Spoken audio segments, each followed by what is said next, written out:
La crise sanitaire impacte de très nombreux secteurs et parmi ceux qui sont le plus durement touchés, il y a la restauration.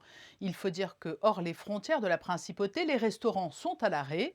Le chef Alain Ducasse, dont le groupe qui porte son nom développe ses activités non seulement à Monaco mais aussi dans le monde entier, est aujourd'hui notre invité.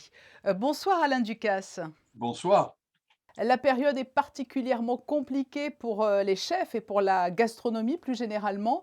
Comment traversez-vous cette crise? Bien, puisque nous avons la chance d'être ouverts à Monaco, même si ce n'est que 4 déjeuners, on pourrait être ouvert 5 déjeuners, mais je trouve que c'est un privilège. Alors, dans le reste du monde, je viens de faire un peu le tour là, avec les Asiatiques sont ouverts pour partie.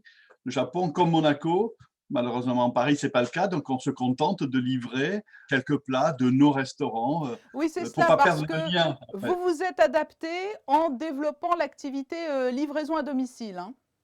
Depuis le tout premier confinement, hein, quelques jours après, on a réagi, on s'est occupé aussi des soignants parce qu'ils en avaient bien besoin pour garder le moral de voir arriver des flux de malades. Voilà, donc on essaie d'être acteur de notre industrie, que ce soit pour nos clients ou pour les gens qui font pour aider les gens qui subissent de plein fouet cette maladie.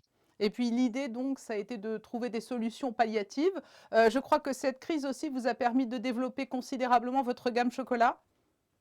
Oui, bien sûr, on a continué à ouvrir des boutiques, on a beaucoup livré, on a créé des chocolats, on a fait, des créations avec Cédric Grolet, mon pâtissier, voilà donc oui, on fait des petits plaisirs, pas très chers parce qu'on peut, accéder au chocolat et se faire livrer si on n'a pas le courage d'aller jusqu'à une boutique, mais les boutiques sont ouvertes, les boutiques sont restées ouvertes donc ça nous permet finalement de rester en contact avec nos clients habituels.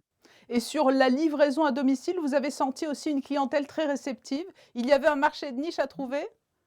Oui, qu'on a trouvé, mais bon, tout le monde s'est mis à le faire, donc c'est une jolie activité.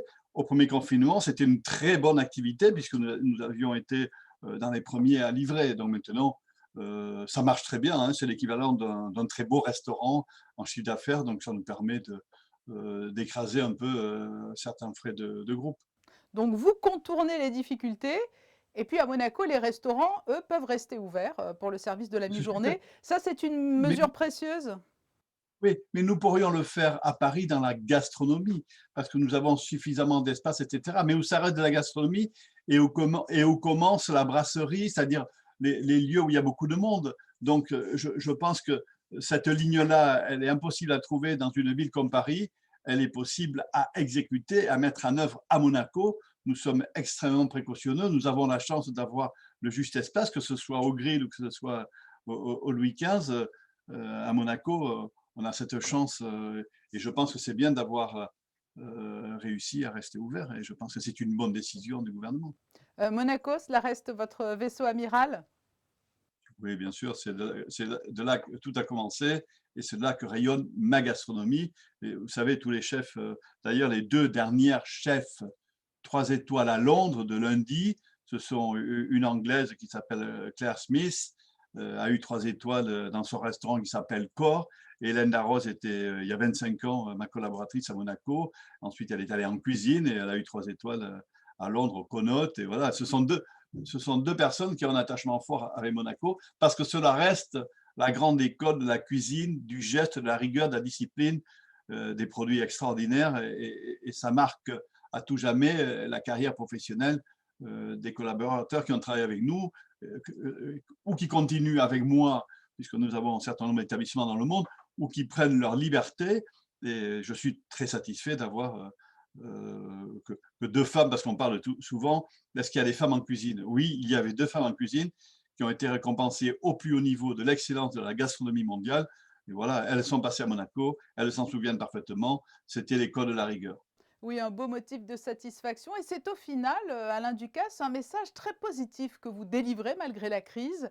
Cette résilience est à l'image de toute votre carrière. Vous êtes un battant. C'est une décision du matin. Ça va bien se passer. Il faut cesser de se plaindre. Il faut être acteur. Il faut garder l'ambition que demain ça sera meilleur et faire que ce soit déjà aujourd'hui meilleur. Alain Ducasse, merci beaucoup pour votre témoignage. Merci.